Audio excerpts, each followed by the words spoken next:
തൃശൂർ ആമ്പല്ലൂരിലെ ജ്വല്ലറിയിൽ ലോക്കറ്റ് വാങ്ങാനെത്തിയ യുവാക്കൾ 17 മോതിരങ്ങൾ മോഷ്ടിച്ച് കടന്നുകളഞ്ഞു. ആമ്പല്ലൂർ ജയമോഹൻ ജ്വല്ലറിയിൽ വെള്ളിയാഴ്ച ഉച്ചക്കായിരുന്നു സംഭവം. മോഷണത്തിന്റെ CCTV ദൃശ്യങ്ങൾ പുറത്തുവന്നു.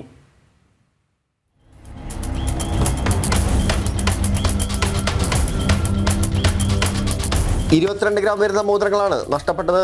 വൈകിട്ട് സ്റ്റോക്ക് എടുത്തപ്പോൾ സംശയം തോന്നിയ ജീവനക്കാർ CCTV ദൃശ്യങ്ങൾ പരിശോധിച്ചപ്പോഴാണ് മോഷണ വിവരം അറിയുന്നത്. ഉച്ചയ്ക്ക് 1:30 ലോക്കറ്റ് ആവശ്യപ്പെട്ട് ജ്വല്ലറിയിലെത്തിയ 2 പേരാണ് മോഷണം നടത്തിയത്. ആഭരണങ്ങൾ ചെപ്പുകളിലാക്കിയ ട്രേ ജീവനക്കാരൻ യുവാക്കൾക്ക് മുന്നിൽ വെച്ചു. ഇതിൽ നിന്ന് മോതിരങ്ങളടങ്ങുന്ന ചെപ്പ് യുവാക്കളിലൊരാൾ കൈക്കലാക്കുകയായിരുന്നു.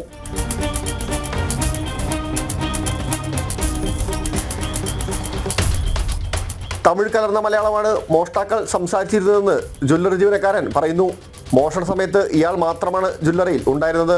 മോഷണ ദൃശ്യങ്ങൾ നിരീക്ഷണ ക്യാമറയിൽ വ്യക്തമായി പതിഞ്ഞിട്ടുണ്ട്. ദൃശ്യങ്ങൾ സഹിതമാണ് പോലീസിൽ പരാതി നൽകിയിരിക്കുന്നത്. പുതുക്കാട് പോലീസ് കേസെടുത്ത് അന്വേഷണം ആരംഭിച്ചിട്ടുണ്ട്. ജനം, തൃശൂർ.